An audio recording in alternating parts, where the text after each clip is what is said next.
Good evening to all. Today I am here to explain the topic the classification of resources. As I researched that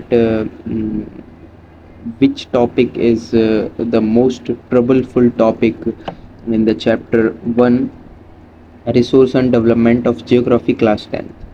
So I found that the most of the students are getting troubled in this topic, which is the classification of resources.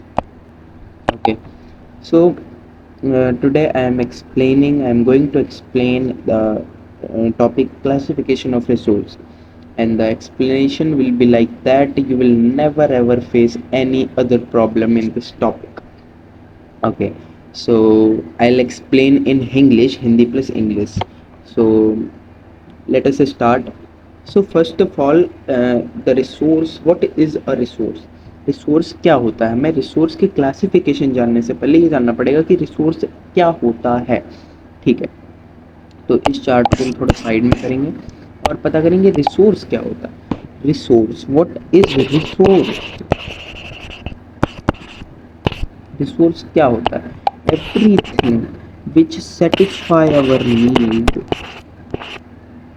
satisfy our needs and give us comfort, give us comfort. कुछ भी जो कि हमारी needs को satisfy करता हो और हमें कंफर्टेबल फील कराता हो, कंफर्ट देता हो, वो एक क्या कहलाएगा? एक रिसोर्स कहलाएगा. बट इसके कुछ क्राइटेरियाज हैं. जो एक चीज़ होगी, वो कोई भी चीज़ जो सेटिस्फाई नीड, अपने नीड को सेटिस्फाई करती हो और हमें कंफर्ट देती हो, वो रिसोर्स तो कहलाएगी. But here are some other criterias for being a resource. So what are they? Let us consult about the criteria. What are the criterias of being a resource? So resource, किसी भी चीज़ को resource होने के लिए क्या होना चाहिए? Resource हम किसी चीज़ को तभी कहेंगे जब वो technologically accessible, technologically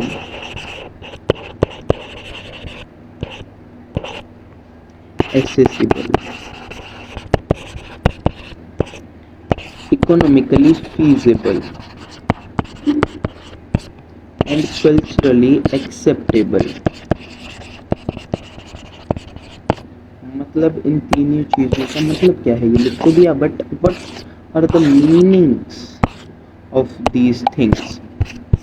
so the meaning technologically accessible मतलब कि ऐसी भी कोई चीज़ जिसको हम अपनी प्रेजेंट टेक्नोलॉजी, जो हमारी प्रेजेंट टेक्नोलॉजी है, उसके साथ में हम एक्सेस कर सकते हैं. टेक्नोलॉजिकली एक्सेसिबल वर्ड यहाँ पे यूज हुआ है.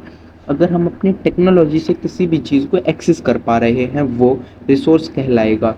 अगर हम किसी चीज़ को टेक्नोलॉजिकली एक्सेस कर पा रहे हैं और इकोनॉमिकली फीजिबल, मतलब कि इकोनॉमिकली फीजिबल, फीजिबल मतलब होता है अफोर्डेबल, फीजिबल मतलब अफोर्डेबल, मतलब कि अफोर्डेबल है. अब एक बात बताओ, एक वॉच आती है, एक रोलेक्स की, एक वॉच आती है सोनाटा की. तो हम मिडिल क्लास लोगों के लिए, जैसे कि इंडिया एक मिडिल क्लास लोगों का देश है, तो हमारे लिए रोलेक्स एक रिसोर्स होगा या सोनाटा एक रिसोर्स होगा? ऑब्वियसली रोलेक्स रिसोर्स ना होके हमारे लिए सोनाटा क्या हो जाएगा? रिसोर्स हो जाएगा, क्योंकि वो हमारे लिए टेक्नोलॉजिकली एक्सेसिबल भी है. हमने अपनी टेक्नोलॉजी के यूज़ से उसको एक्सेस कर रखा है और वो इकोनॉमिकली फीजेबल भी है. बात समझ में आ रही है? Economically feasible plus technologically accessible both. But Rolex is technologically accessible, but is it economically feasible? Absolutely not. It is not economically feasible. So, and the third criteria is culturally acceptable. Culturally acceptable. Now, what is culturally acceptable? मतलब अगर कोई चीज़ है जो कि हमारे culture में, हमारी society में एक्सेप्ट ही नहीं की जा रही है, तो वो रिसोर्स कैसे हो जाएगी? अगर अगर एक एग्जांपल लिया जाए, एक हिस्ट्री से एग्जांपल लेना चाहूँगा मैं. 1857 की बात है. जो 1857 का रिवॉल्ट हुआ था, वो किस चीज़ पे हुआ था? वो एक जो क्या बोलते हैं उसको, एक राउंड, एक कारतूस बोलते हैं, कारतूस जो था उस वो क्या था, उस पे मीट वगैरह लगा हुआ था, मीट वगैरह लगा हुआ था। जब लोगों को पता चला तो लोगों के कल्चर में वो चीज़ एक्सेप्टेबल नहीं थी, मतलब वो उनके लिए रिसोर्स नहीं थी। तो जब वो कल्चर उनका एक्सेप्ट नहीं कर रहा था इसलिए वो उनके लिए रिसोर्स नहीं थी, इसी बात पर पूरा रिवॉल्ट हुआ था। मतलब तीनों चीज़ें होनी चाहिए, technologically accessible and economically feasible and along with culturally acceptable, then that thing will be called as a resource for us। ठीक है, रिसोर्स पता चल गया रिसोर्स क्या है। अब देखते हैं क्लासिफिकेशन ऑफ रिसोर्स, जो हमारा आज का मेन टॉपिक है, क्लासिफिकेशन ऑफ रिसोर्सेज। रिसोर्स को कुछ चीज़ों में क्लासिफाई किया गया है, चार चीज़ों में। इसमें on the basis of origin, मतलब कि उनका ओरिजिन कहाँ से हुआ है, वो उन जन्म कहाँ से हुआ है उनका, ठीक है, उस पे on the basis of exhaustibility, उनका यूज़ कैसे हो रहा है, ठीक है, तो मतलब यूज़ एक तरीके से हम लोग कह सकते हैं, हाँ।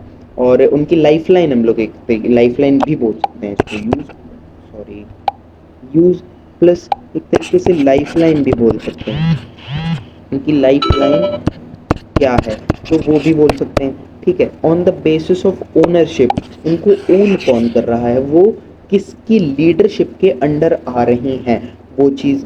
और अगली on the basis of status of development, उनका डेवलपमेंट का स्टेटस क्या है। इन चार चीज़ों पे रिसोर्स को क्लासीफाई किया गया है। Very good. अब देखेंगे कि on the basis of ownership, firstly will talk about on the basis of ownership, on the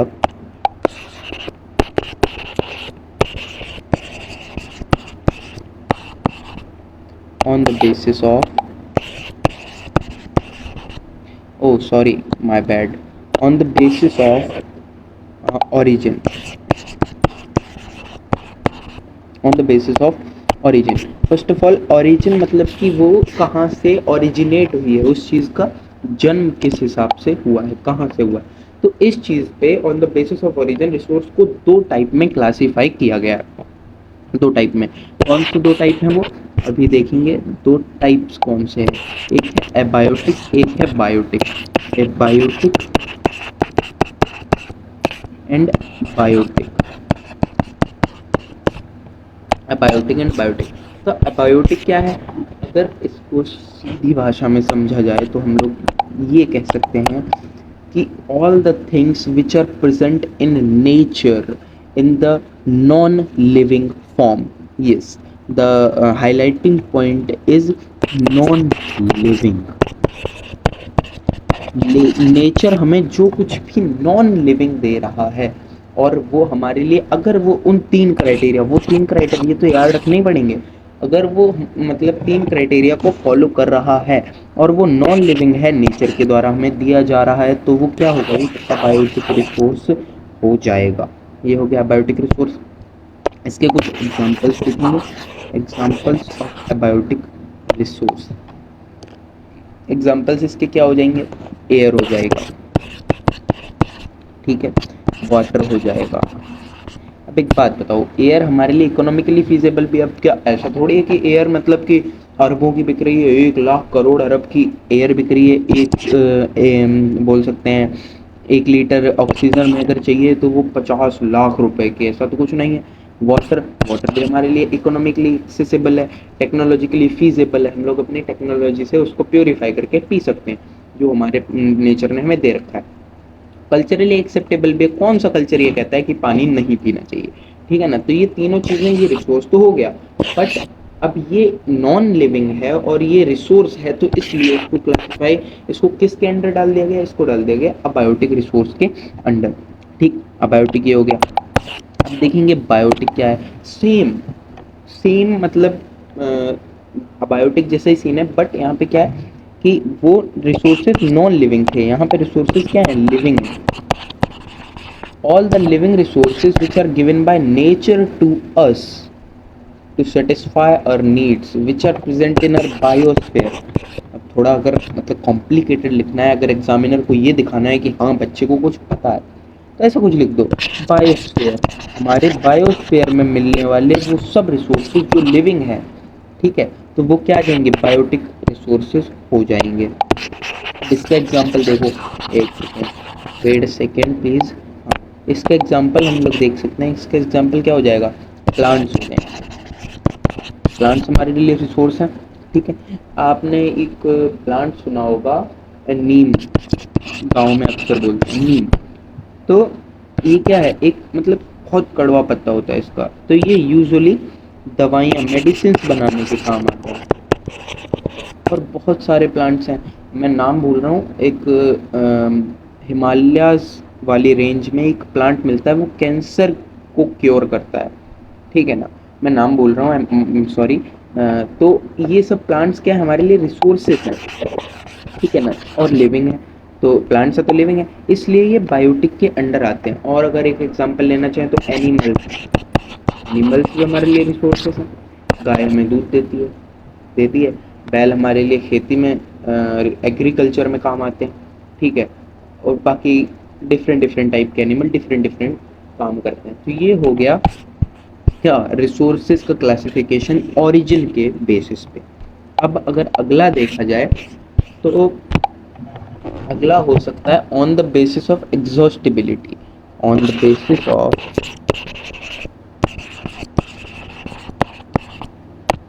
on the basis of exhaustibility.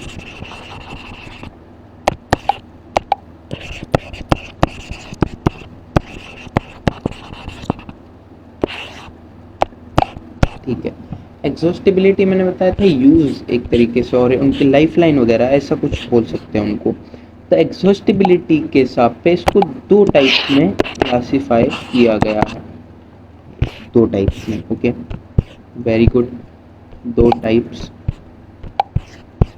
Let us consult about both the types, renewable and non renewable.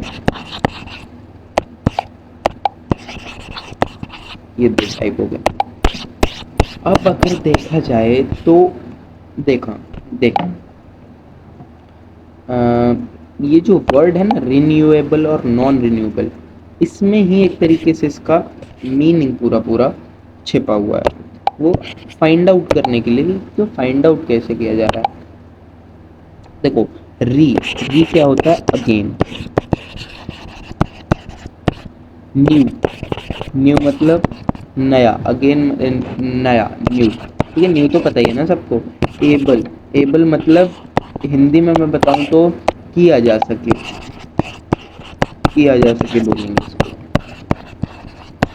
ठीक है ना। Again new, किया जा सके मतलब कि जिसको दोबारा नया करके यूज में लाया जा सके, वो सारे रिसोर्सेस रिन्यूएबल रिसोर्सेस हो जाते हैं। एक बार यूज हो चुके, अगेन, अगेन का मतलब क्या होता है, कोई चीज एक बार हो चुकी है उसको दोबारा कर रहे हैं, तभी तो अगेन होगा ना, ऑब्वियसली तभी अगेन होगा। तो जब कोई चीज एक बार हो चुकी है उसको दोबारा करने जा रहे हैं तो वो अगेन। और अगेन न्यू मतलब दोबारा नया किया जा सके, तो जो चीज दोबारा नई की जा सकती है उसको रिन्यूएबल रिसोर्स कहा जाता है। इसका एग्जाम्पल अगर हम देखेंगे तो इसका एग्जाम्पल हो सकता है, लाइक वी कैन से, इसका एग्जाम्पल हो जाएगा सोलर एनर्जी, ठीक है ना, सोलर पावर प्लांट जो लगते हैं वगैरह वगैरह, विंड एनर्जी, विंड एनर्जी वगैरह, ठीक है, ये सब चीज़ें होंगी। अब देखेंगे नॉन रिन्यूएबल रिसोर्स। नॉन, देखो रिन्यूएबल तो वही है कि दोबारा नया किया जा सके, नया करके यूज में लाया जा सके, नॉन लग गया तो नॉन मतलब नहीं, जस्ट अपोजिट रिन्यूएबल मतलब जिनको दोबारा नया करके, जिनको दोबारा नया करके यूज में लाया जा सके वो रिन्यूएबल, और जिनको नहीं लाया जा सके वो नॉन रिन्यूएबल। इसका एग्जांपल क्या हो जाएगा, लाइक कोल। देखो अब कोल को नॉन रिन्यूएबल क्यों कहा जा रहा है, कोल ऐसा थोड़ी है कि कोल को रिन्यू नहीं किया जा सकता, किया जा सकता है, बट कोल क्या, कोल मिलियंस ऑफ ईयर लेता है,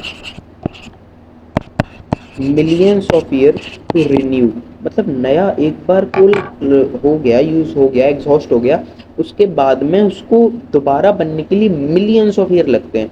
तो कोई चीज देखो जब बहुत ज्यादा होती है तो उसको लगभग लगभग इन्फिनिटी माना जाता है। जैसे कि फिजिक्स में देखा होगा, लाइट पढ़ते हैं, ऑप्टिक्स पढ़ते हैं, तो उसमें एक केस आता है जिसपे कि इमेज लाइंस पैरेलल जाती हैं, वो कहीं मिलती ही नहीं है, तो वो इन्फिनिटी, वो एक्चुअल में पैरेलल नहीं होती, वो मिलती हैं जाके एक पॉइंट पे, लेकिन वो बहुत दूर होता है, इसलिए उसको इन्फिनिटी कंसीडर किया जाता है।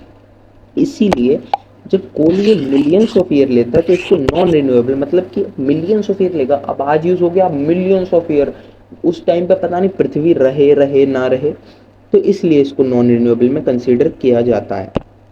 प्लस क्या एक एग्जांपल हो सकता है, पेट्रोलियम, वही वाला सीन, कोल वाला, पेट्रोलियम, ठीक है, ये भी हो गया। अब अगला देखेंगे, अगला अगला क्या है, on the basis of ownership.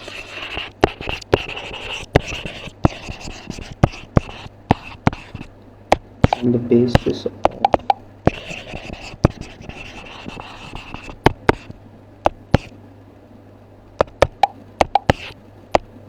yes,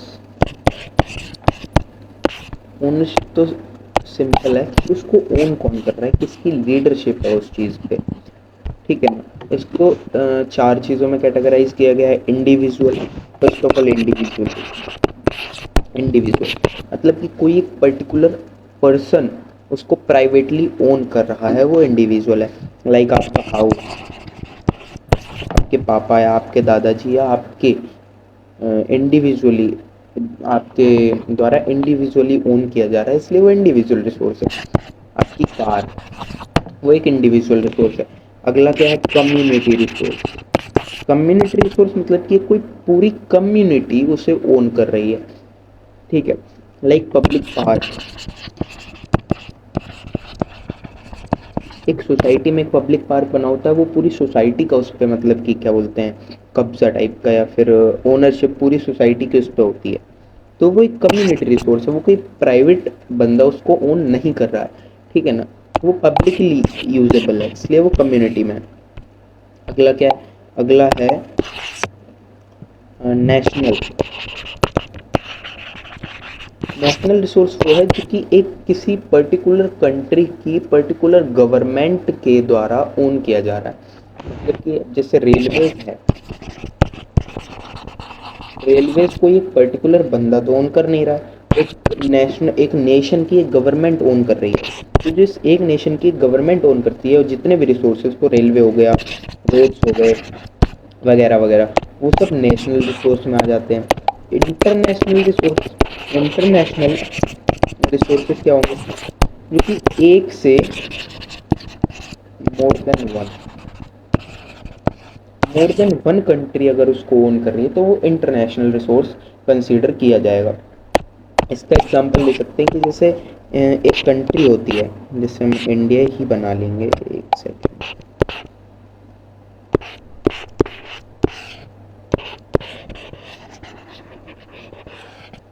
ठीक है।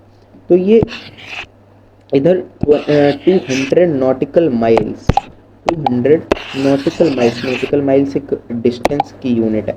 200 नॉटिकल माइल के बाद भी जो ओशन होगा, एक कंट्री की कोस्ट से 200 नॉटिकल माइल के बाद में ये जो ओशन होगा, ये इंटरनेशनल रिसोर्सेज का, इस पे हर एक कंट्री का, ठीक है ना, उस एरिया की हर एक कंट्री का कब्जा एक तरीके से होता है, तो ये इंटरनेशनल रिसोर्स हो गया, ये भी हो गया।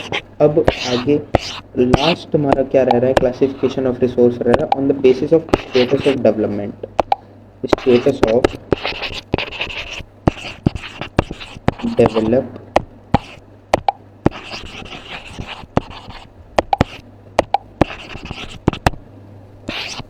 ठीक है, उसका डेवलपमेंट का स्टेटस क्या है उस हिसाब से इसमें चार तरीके से क्लासिफाई किया गया है, ठीक है। पहला क्या है इसमें, पोटेंशियल, पोटेंशियल रिसोर्सेज जो कि एक पर्टिकुलर एरिया में मिलते हैं, but they are not totally utilised yet, ठीक है, एक पर्टिकुलर एरिया में जो रिसोर्स मिल रहा है बट वो यूटिलाइज नहीं हो पा रहा है पूरी तरीके से, वो एक पोटेंशियल रिसोर्स है। लाइक राजस्थान का जो थार रिजल्ट है उसमें कितनी मतलब तेज तेज हवाएं चलती हैं, अगर वहाँ पे विंड मिल लगा दी जाए तो विंड एनर्जी से हम लोग इलेक्ट्रिकल एनर्जी ना बना ले, वहाँ की विंड एनर्जी जो है हमारे लिए पोटेंशियल रिसोर्स है, but it is not totally utilised, इसलिए वो पोटेंशियल रिसोर्स है। अगर वो यूटिलाइज हो जाए पूरी तो वो पोटेंशियल रिसोर्स नहीं रहेगी। ये हो गया पोटेंशियल रिसोर्स। अगला क्या है? अगला है डेवलप्ड रिसोर्स। ठीक है, डेवलप्ड, जो कि हमें पूरी तरीके से जिस रिसोर्स की हमें जानकारी है, ठीक है, पूरी तरीके से हमने उसे यूटिलाइज कर रखा है, पूरी तरीके से हम उसका यूज़ कर रहे हैं, वो डेवलप्ड रिसोर्स हो जाएगा। जैसे झारखंड की माइंस, झारखंड झारखंड में माइंस हैं बहुत सारे हैं, जैसे जादूगोड़ा है, झरिया है, बाकी एटसेट्रा। तो वो माइंस टोटली यूटिलाइज्ड हैं, उनका मतलब टोटल मतलब पूरी तरीके से जितना उनका पोटेंशियल है माइंस का पूरा यूज़ किया जा रहा है, इसलिए वो डेवलप्ड रिसोर्स में आ रही हैं। ये हो गया डेवलप्ड। अब स्टॉक, स्टॉक दो चीज़ आती हैं, स्टॉक एंड रिजर्व। स्टॉक क्या होता है? ठीक है, स्टॉक क्या होता है कि वो रिसोर्सेज जो हमारे पास हैं, तो we have those resources, we have, but lack of technology, because of lack of technology we are unable to use them properly। हमारे पास टेक्नोलॉजी उतनी नहीं है जिनके कारण हम उनको टोटली यूज़ कर पाए। वो क्या हो जाएंगे? हमारे स्टॉक्स हो जाएंगे।